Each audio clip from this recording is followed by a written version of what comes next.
Listen closely to footage of a Ukrainian city under attack at 3 a.m. And underneath the air raid sirens, you'll hear something almost absurd. A buzzing, droning, lawnmower-like hum crawling across the sky. Soldiers and civilians on the ground actually started calling them mopeds, because that's genuinely what they sound like. It's not elegant. It's not fast. It looks like something a hobbyist could build in a garage. And yet this cheap, buzzing, unmanned aircraft has become one of the most consequential weapons of the 21st century, launched by the hundreds into a European war, forcing multi-million-dollar air defense systems to burn through ammunition shooting down something that, individually, might cost less than a used car. This is the story of the Shahed drone, how one country's answer to being locked out of the global arms trade became the weapon that's now reshaping how wars are fought. Let's start with the name itself, because it's not just a random string of letters and numbers. Shahed is a Persian and Arabic word meaning witness, and it's become the umbrella name for an entire family of Iranian drones stretching back years before most of the world had ever heard of it. There's been a Shahed 129, a reconnaissance and strike drone Iran unveiled back in 2012, styled loosely after American Predator-class drones. There's a Shahed 191, a smaller stealth-shaped design. But the one that turned Shahed into a household name, the one you've almost certainly seen footage of streaking across a night sky somewhere in Ukraine, is the Shahed 136. So what actually is a Shahed 136? At its core, it's what's known in military terms as a loitering munition, sometimes nicknamed a kamikaze drone or a suicide drone. Unlike a traditional drone that flies out, does a job and comes home, a Shahed 136 is built to make a one-way trip. It's launched, it flies toward a target, and when it gets there, it dives in and detonates on impact. There's no pilot, there's no retrieval, there's no second use. The entire aircraft is the weapon. Visually, it's instantly recognizable once you've seen one. A triangular, delta wing shape, almost like a paper airplane scaled up and turned into a flying bomb, powered by a small propeller engine mounted at the back that pushes it through the air rather than pulling it, the way a normal airplane propeller would. That rear-mounted pusher engine is exactly what gives it that distinctive buzzing, droning engine note that's become almost as recognizable as the aircraft itself.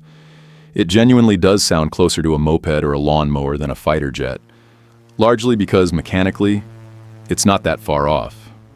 It's a small, relatively unsophisticated combustion engine, chosen specifically because it's cheap, simple, and doesn't require any of the exotic components that international sanctions are designed to keep out of Iranian hands.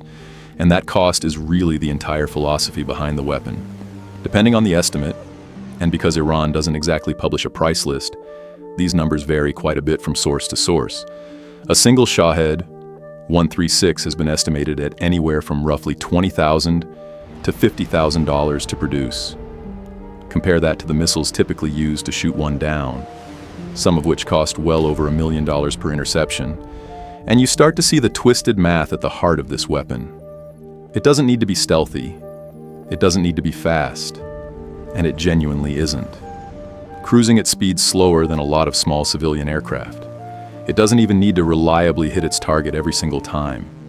It just needs to be cheap enough, and plentiful enough, that an enemy spends far more money trying to stop it than Iran, or its partners spent building it in the first place. That's the strategy known in military circles as attrition through saturation.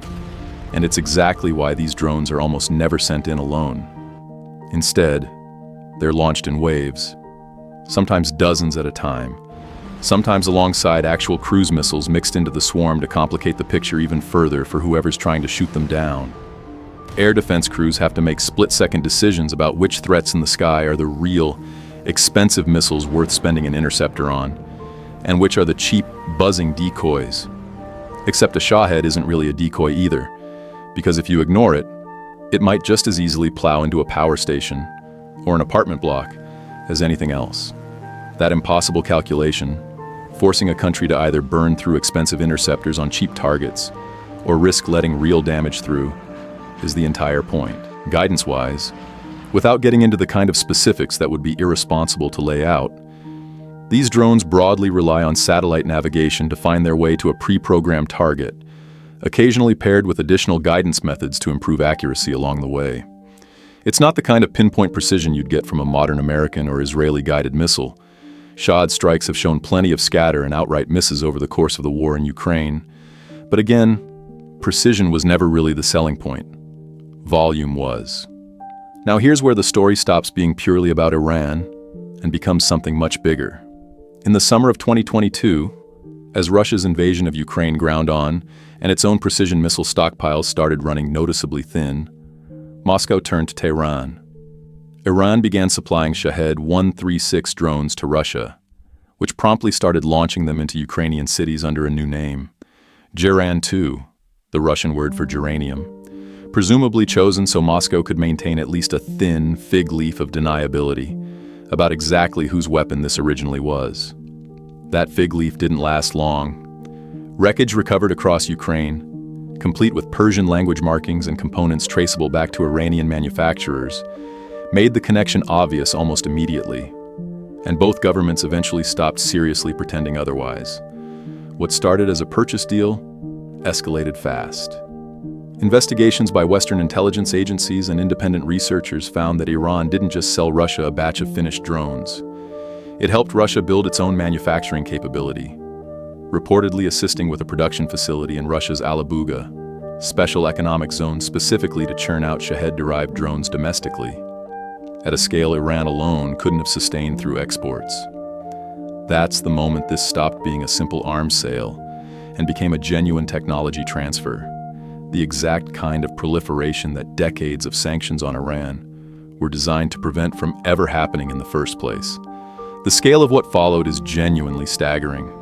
Ukraine has faced waves of Shahed and Shahed-derived drone attacks numbering in the dozens, sometimes well over 100, launched in a single night, targeting power plants, apartment buildings, grain infrastructure, and military positions alike. Air raid sirens in Kyiv have become almost synonymous with that low, buzzing engine note drifting overhead in the dark, and Ukrainian air defense crews have had to get remarkably creative just to keep up, using everything from expensive Western-supplied missile systems down to soldiers with ordinary machine guns and even shotguns mounted on pickup trucks, specifically because using $1 million missile on a $20,000 drone is, financially, a losing trade every single time it happens. And Ukraine hasn't been the only battlefield. Iranian-designed and Iranian-linked drones from the Shahed family and its relatives have shown up in the hands of Houthi rebels in Yemen, used against Saudi oil infrastructure, and more recently, against commercial shipping and naval vessels in the Red Sea, a corridor responsible for a massive share of the world's trade, suddenly made dangerous by a weapon that traces its lineage back to a country locked out of the international arms market for over 40 years.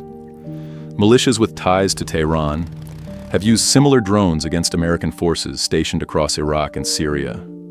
The same basic design, the same basic philosophy of cheap, disposable, mass-produced aircraft keeps resurfacing wherever Iran or its regional partners need to project force, without the cost or the diplomatic exposure of conventional airstrikes. It's worth pausing on just how unlikely all of this is. Iran can't legally buy modern fighter jets on the open market. It struggles to keep its existing air force, much of it decades old, held together and flying.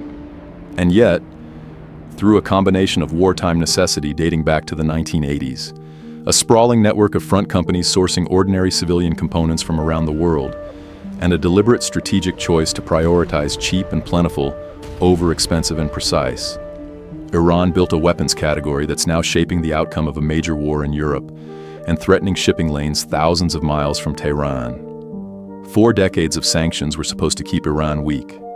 Instead, in this one specific and very unexpected corner of military technology, they arguably taught it how to win differently. Western governments haven't sat still either.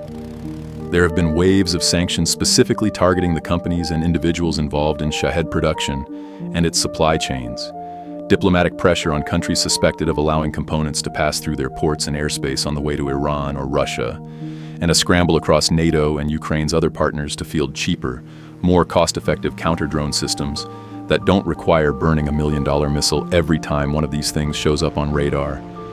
None of it has stopped the Shahed. If anything, the war in Ukraine turned what used to be a regional Middle Eastern headache into a genuinely global one.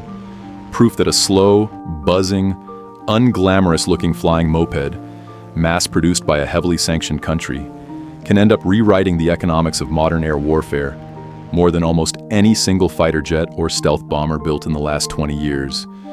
So the next time you see grainy night vision footage of a triangular little aircraft crawling across a war-torn sky, trailing that unmistakable buzzing hum, remember what you're actually looking at. It's not cutting edge. It's not especially fast, or stealthy, or precise. It's cheap. It's simple. And it was built by a country that spent 4 decades being told it couldn't have modern weapons, and built one anyway, out of little more than off-the-shelf parts. 40 years of forced self-reliance, and a very simple, very brutal idea. Sometimes the side that wins isn't the one with the best technology. It's the one that can afford to lose the most drones.